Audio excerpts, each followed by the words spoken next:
حالا دیدی ذهن تو بدون هیچ دلیلی بدترین سناریو رو تصور میکنه؟ فکر میکنی فردا پروژه‌ات خراب میشه یا کسی از تو خوشش نمیاد یا اتفاق بد نزدیکه؟ تو این ویدیو میخوایم بفهمیم چرا ذهن ما منفی با و بدترین سناریو رو میسازه و مهمتر از اون اگر میخوای ذهن واقعی خودتو بشناسی، ترندهای روز روانشناسی رو یاد بگیری، همین الان استاپ کن، زنگوله‌ام روشن کن. سلام، امیدوارم حالتون عالی باشه. به این ویدیو خیلی خوش اومدین. من زهرم.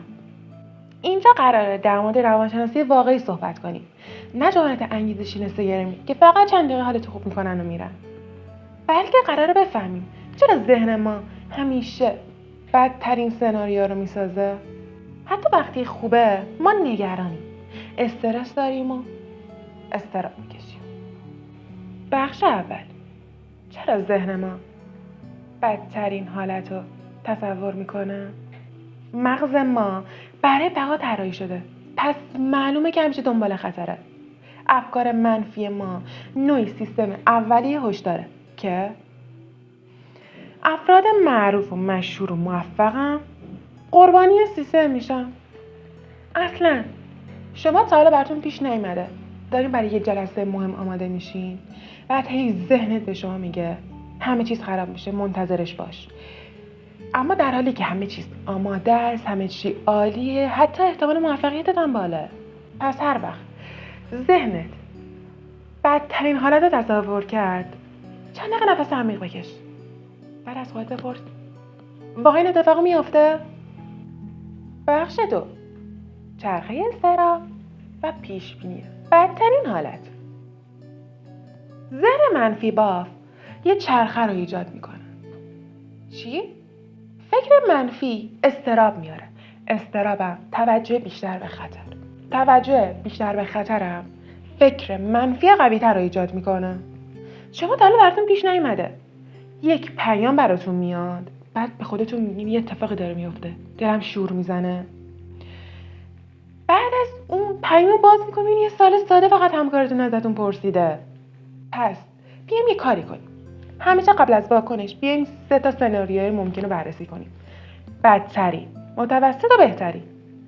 با این روش میتونیم چرخه منفی با پا بشکنیم. بخش 3، ترندهای روانشناسی.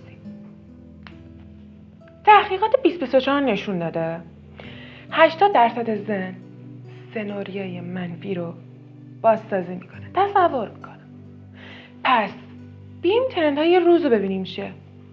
اولیش نوشتن افکارمون، که توی این شرایط بدترین حالت نویسیم چه اتفاقی افتاده، هم ذهنمون سبک میشه، هم فکرهای منفی کمتر.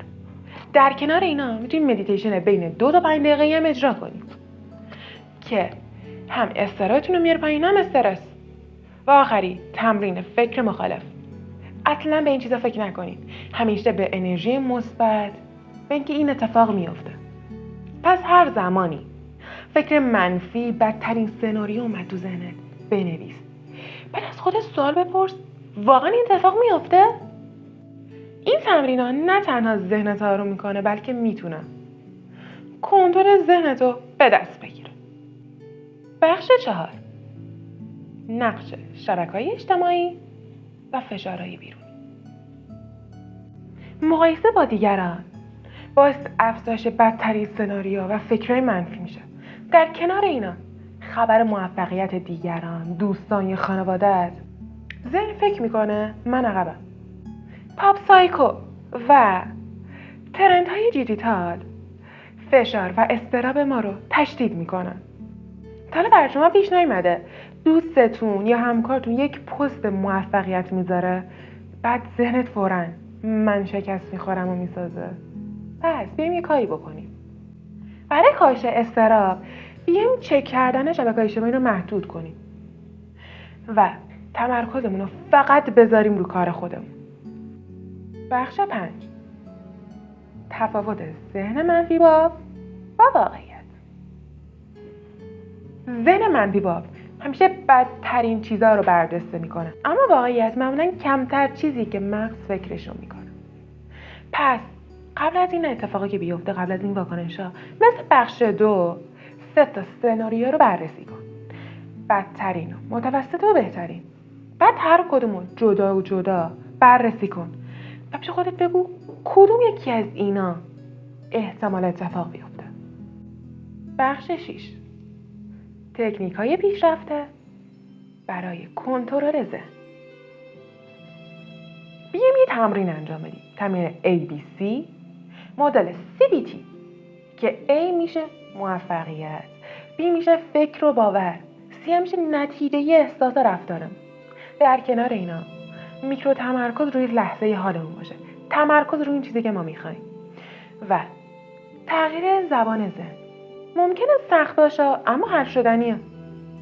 وقتی فکر همه چیز قراره خراب بشه بیاد سراغت، به خود بگو چه کاری انجام بدم؟ احتمال واقعیش چقدره که اتفاق بیفته؟ چه کار میتونم انجام بدم؟ بخش آخر نشونه های ذهن منفی باف. نشونه های منفی باف تو این بخش خیلی کمتر به تصمیم خودت اعتماد داری، بعد تحلیل زیاد رفتار و پیام های اینو. سومیش استرس دائمی بدون دلیل حتی. و آخریش که خب خیلی به نظرم مهمه، بیش از حد برنامه ریزی برای حال بدت. بچه من به شما گفتم که شما پیام دادین دوستتون دیر جواب داده، به حال بد رفتاری کرده. این مثال میشه ذهن فوری بدترین سناریو رو میسازه که این مهمترین علامت ذهن منفیه. ذهن منفی با یک سیستم هشداره، نه دشمن شما. در کنار اون شناخت چرخه این تکنیکا باعث میشن که اضطرابت کم بشه و تمرین کوتاه و تمرکز روی واقعیت میتونی به اون چیزی که میخوای برسی. حالا که میتونی، چرا ذهن بدترین چیزا رو تصور میکنه؟ میتونی با این تکنیکا، تمرینا، شناخته که از این ویدیو پیدا کردیم میتونیم استرس و اضطرابمون رو کاهش بدیم.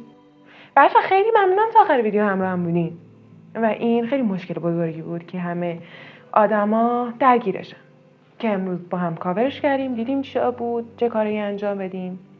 پس اگه این ویدیو برات مفید بود، سابسکرایب کن، زنگوله رو روشن کن که هر وقت ویدیو گذاشتیم اولین نفر خبردار بشی. راستی کامنت بذار تجربه منفی واقع چیه؟ با هم یاد بگیریم چطور ذهنمون رو مدیریت کنیم. تا ویدیوی دیگه مراقب خودتون باشید.